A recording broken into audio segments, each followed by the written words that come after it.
Welcome to This Week in Local, a Localogy podcast featuring lively conversations about the local digital ecosystem, hosted by Localogy analysts Mike Bolin and Charles Laughlin. Hello, and welcome to This Week in Local. I'm Charles Laughlin, a senior analyst at Localogy.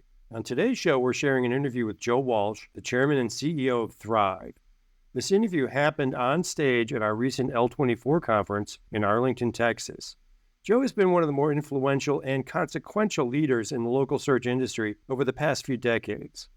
Our conversation on the L24 stage begins immediately following a 10-minute talk Joe gave, where he described some of the many sharp turns he has navigated throughout his career in local search and small business SaaS. There are a few points where Joe refers to things he said in his opener, and we have not included this in the episode. However, we believe the conversation we are sharing is fully self-contained and can be appreciated without hearing Joe's opening. We hope you enjoyed the conversation, and thanks for supporting This Week in Local. Charlie, how long have we known each other? It's been a minute. Yeah. You come in pretty early in that story, actually. Yeah, I know I do. Yeah. Maybe 3 decades or so. Yeah, it was about the time you were Tom Cruise's stunt double for Risky Business. But no one knows that story because Tom Cruise does his own stunts. It's just a little thing that only a few of us know about. But yeah, it was pretty cool. Okay, Joe, so kind of the premise we talked about for this was, a lifetime of pivots, which is a little grandiose if you ask me, but I came up with it. But there are several, call them pivots, call them market shifts, whatever, during the course of your career. Which ones were the toughest to deal with? And then talk about how how you think about approaching a market shift when you see it coming, and how your ability to do that has evolved over the course of your career. Yeah, I mean, my first pivot was from an undercapitalized business, which I enjoyed, was having a great time in, but we just never really had enough money to sell to a bigger one, so that was a great thing. But along the way, we saw, I think some of the early conferences I ever went to were in the 80s. I don't go back that far. The predecessor of, I guess at the time we were like YPPA or something like that. I do remember that. Way back when I went to NIPSA with the walking fingers. I think I actually went to a NIPSA one. Okay. Anyway, they told us at the first meeting I went to, a guy got up, had a big presentation, and said that Yellow Pages had 5 years to go and it was going to be over. In 1980 something? Yeah, like 87, 88, something like that. 5 years and that was going to be the end of it. And so that was always the backdrop, that it was going to be ending very, very soon. And I guess I may have been one of the ones saying that at one point. I think you might have been. Yeah, okay. Anyway, there was an imperative to try to get some digital product going. And so I think the first pivot was really to figure out how to deliver something of value to your customer that would allow you to build a digital business. Okay. But so that pivot is kind of a strange term for that, because I think I use this in there's that Hemingway phrase that, how do rich people go bankrupt, gradually then suddenly. There's a gradually then suddenly feel to the whole shift from print to internet. It seemed like it was not happening forever, then it was just kind of over. Is that fair, or how did you see it? There was a hiccup in it. Okay. Because you'll remember 1999 and the crash that happened around the internet in the spring of 2000. It was coming, and it was, businesses that were like a tiny fraction of our size were worth 20, 30 times more than us because they were being valued on all these crazy multiples of revenue. They made no money. And then in a moment, they were all gone.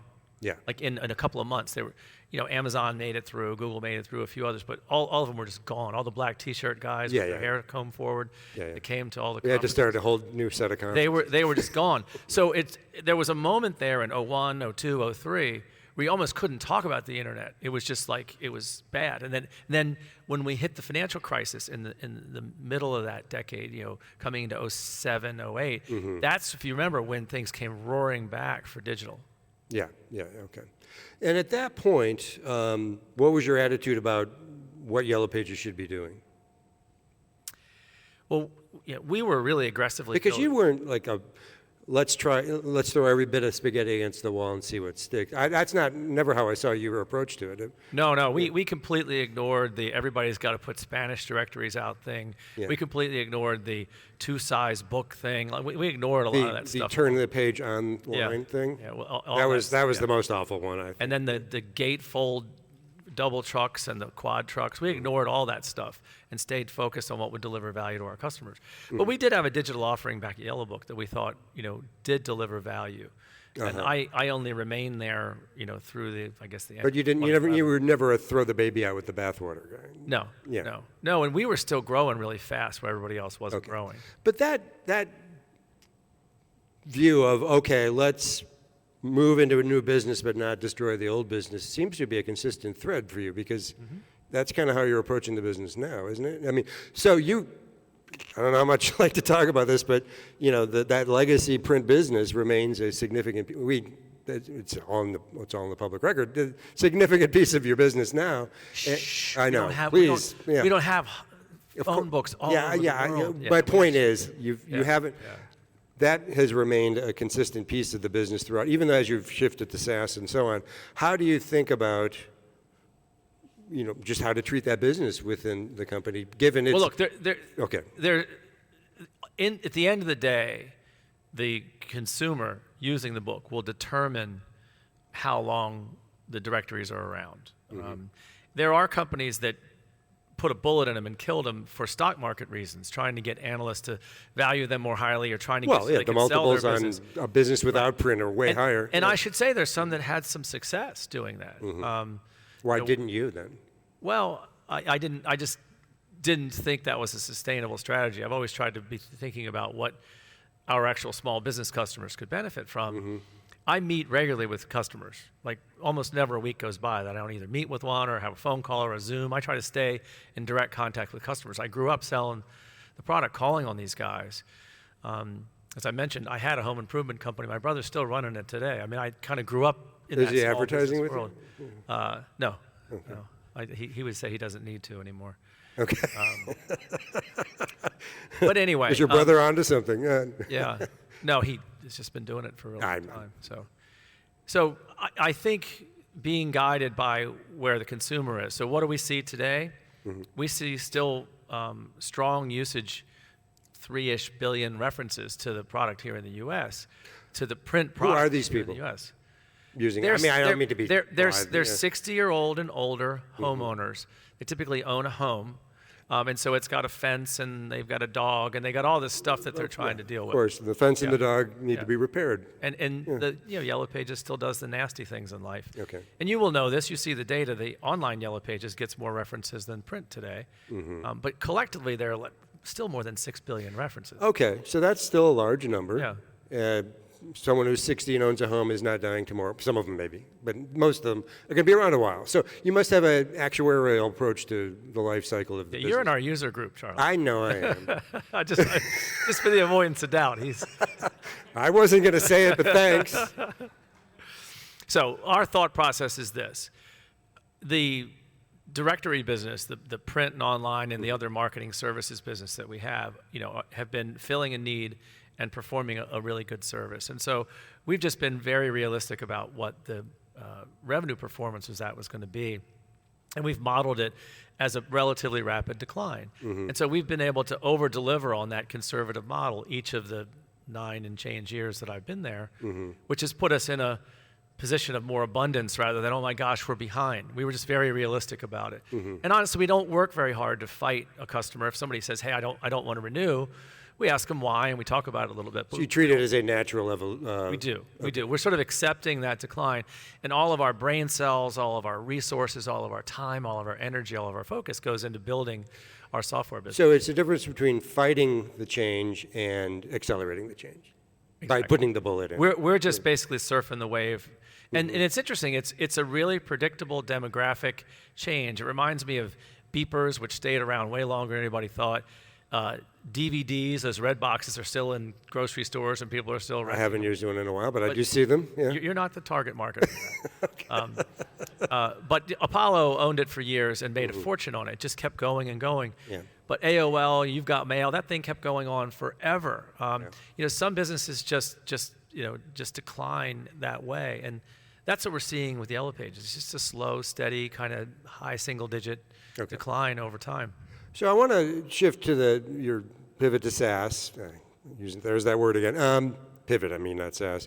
So I've always been curious, who saw it first within your organization, and were you pulling the organization into SaaS, or was you being pulled by somebody in the organization into SaaS? So I sort of told the story. I was hired by Peter McDonald, the then CEO, who's still a very good friend of mine, great guy, who basically said, look, I don't know what to do. I've cut costs, I've done things, but I'm not really sure what we should do.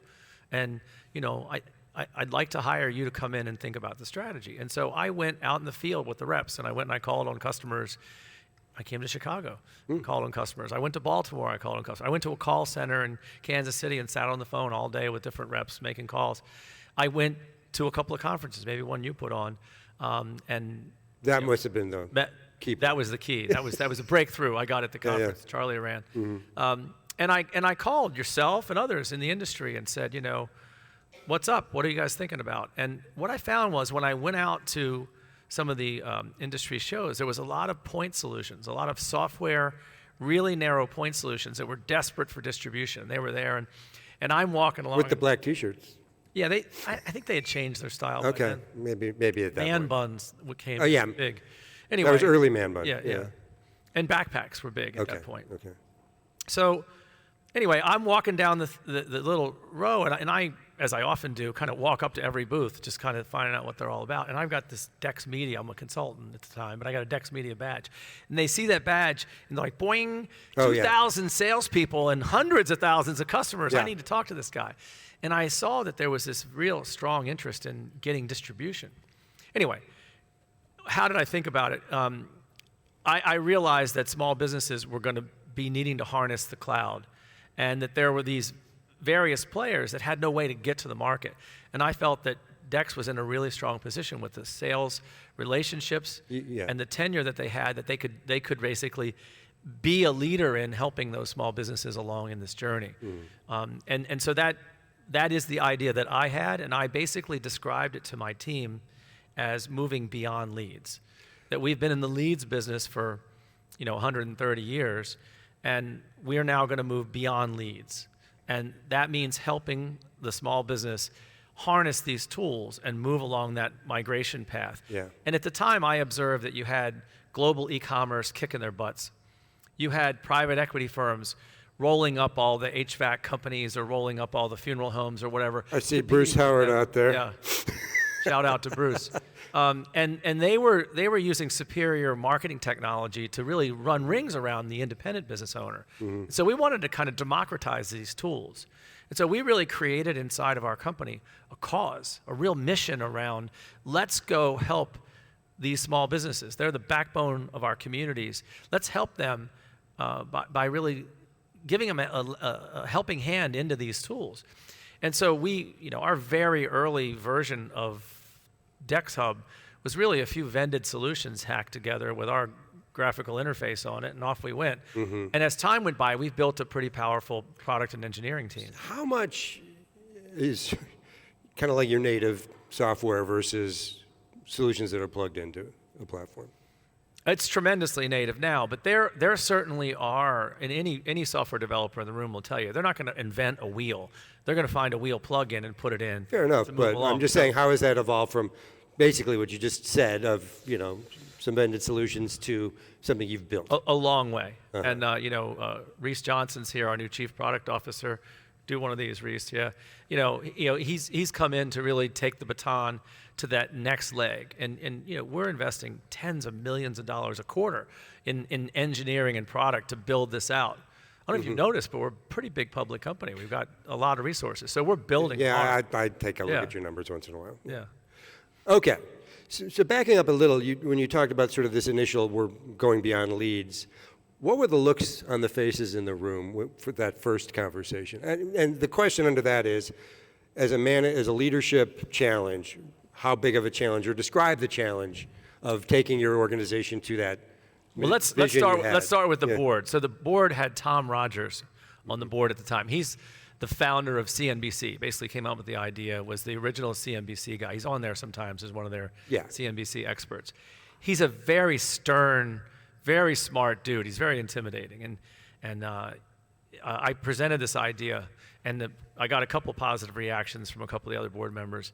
And he raised his hand and he says, "Are you saying that our thick-fingered, unionized sales force is going to sell cloud software? It's not a bad insight. And I said, well, it doesn't sound as good when you say it, but that's precisely what I'm saying. And then turned to the company when we had a big auditorium. You've been in it in Dallas. It's like 440 people can fit in it. And I got in there and I gave my best story about what we were going to go do. And I used the what I find amusing Sam Kinison video where he tells a story about the Saturday morning infomercials where, the people are starving in Africa and Sally Struthers is there saying you should help them. And Sam Kinison says, why don't you people move to the food? And he screams out, there's no food where you are. Mm-hmm. See this? This is sand. 100 years from now, this is going to be sand. Move to the food. And so I played that video for the company and I said, you guys could work an extra 3 hours a day and Saturdays, and we're not going to win with the strategy we currently have. We need to move to the food. And I forecast at that time that there was a decade of small business SaaS adoption coming, and it was going to be powerful and huge, and it would be far bigger than the Yellow Pages business ever was. And that if we start now and we kind of lift weights and train and work as an organization, by the time that shows up, we can be the category leader in that space. Okay, and what the reaction was? It was split. A lot of them got really excited about the idea of that vision and that their career being able to be extended and that we were going to move beyond leads. And some called up human resources and said, give me my package, I'm out.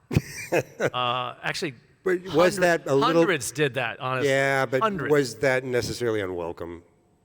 No, it actually worked out okay. I kind of because we needed to streamline the company, and they actually funded the ability for us to go hire some tech talent to help us begin to make the transition. So serendipitously, their disinterest in my brilliant idea, I thought it was, worked out. It says 0, but I'm going to ignore that and buy a couple more minutes. It's your conference. You can do whatever you want. Well, so we're kind of on the cusp, you may guess, on the cusp of another, I call it a pivot call, whatever you want, with AI. Just talk for a few minutes about how you're thinking about this organization. I know you just brought in a new product leader. That's got to be significant toward that end. Just how you're thinking about this organizationally. Well, we have a great cohesive leadership team. John Hooley's here in the front. Do this, John. Raise your hand. John and a bunch of the other guys that really make all these amazing things happen embraced AI like from the jump. And we got subscriptions the minute they were available and put them in the hands of our team members company-wide and said, tell us how you can use it to do your job better. And, let's just go for it and figure out how we can do this stuff better. And we did it company-wide. We have the lawyers doing it. We have the operations people, the social media writing people. Everybody just gave it out and said, let's go see what we can do. Okay. And we really trust our people to tell us. So we said, will this help you? How can this help you? We didn't wait and roll it down from the top. We gave it out and sort of said, you tell us. And so we've been able, as a company, already to make really significant both savings and productivity gains.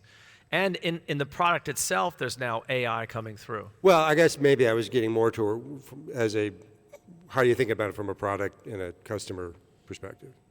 Yeah. So, a lot of the stuff that is a challenge for a small business, I'll just pick one, real easy one. Social media. They all realize that social's powerful and they need to use it and it's important that they use it and all that.